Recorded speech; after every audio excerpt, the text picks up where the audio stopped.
Ester 4 ayat 1 sampai dengan 17.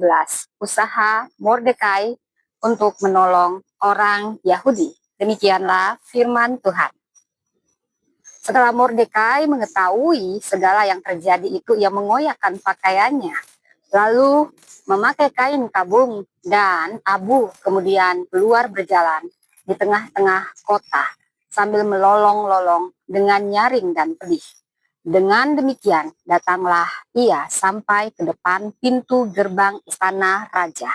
Karena seorang pun tidak boleh masuk pintu gerbang istana raja dengan berpakaian kain kabung.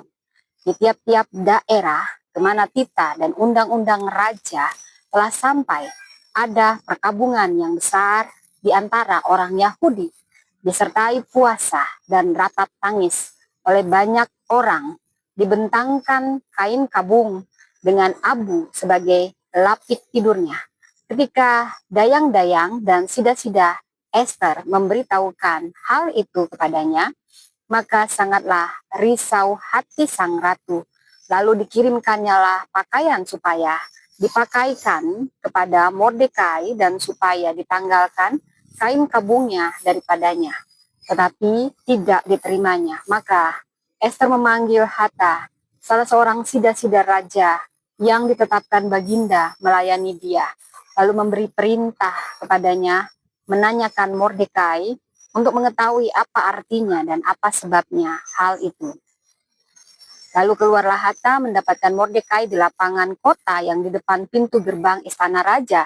Dan Mordekai menceritakan kepadanya segala yang dialaminya serta berapa banyaknya perak yang dijanjikan oleh Haman akan ditimbang untuk perbendaharaan raja sebagai harga pembinasaan orang Yahudi. Juga salinan surat undang-undang yang dikeluarkan di Susan untuk memunahkan mereka itu diserahkannya kepada Hatta supaya diperlihatkan dan diberitahukan kepada Ester. Lagi pula Hatta disuruh menyampaikan pesan kepada Ester supaya pergi menghadap raja untuk memohon karunia-Nya dan untuk membela bangsanya di hadapan baginda.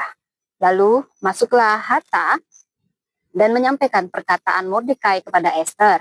Tetapi Ester menyuruh Hatta memberitahukan kepada Mordekai. Semua pegawai raja serta penduduk daerah-daerah kerajaan mengetahui bahwa bagi setiap laki-laki atau perempuan yang menghadap raja di pelataran dalam dengan tiada dipanggil, hanya berlaku satu undang-undang, yakni hukuman mati. Hanya orang yang kepadanya raja mengulurkan tongkat emas yang akan tetap hidup, dan aku selama 30 hari ini tidak dipanggil menghadap raja. Ketika disampaikan orang perkataan Ester itu kepada Mordekai, maka Mordekai menyuruh menyampaikan jawab ini kepada Ester. Jangan kira karena engkau di dalam istana raja, hanya engkau yang akan terluput dari antara semua orang Yahudi. Sebab sekalipun engkau pada saat ini berdiam diri saja, bagi orang Yahudi akan timbul juga pertolongan dan kelepasan dari pihak lain. Dan engkau dengan kaum keluargamu akan binasa. Siapa tahu, mungkin justru untuk saat yang seperti ini, engkau beroleh kedudukan sebagai ratu. Maka Ester menyuruh menyampaikan jawab ini kepada Mordekai. Pergilah, kumpulkanlah semua orang Yahudi yang terdapat di Susan dan berpuasalah untuk aku. Janganlah makan dan janganlah minum.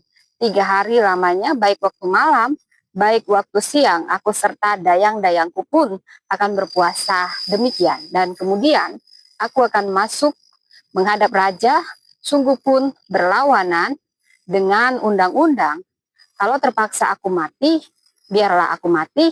Maka pergilah Mordekai dan diperbuatnya tepat seperti yang dipesankan Ester kepadanya. Demikianlah firman Tuhan. Tuhan memberkati.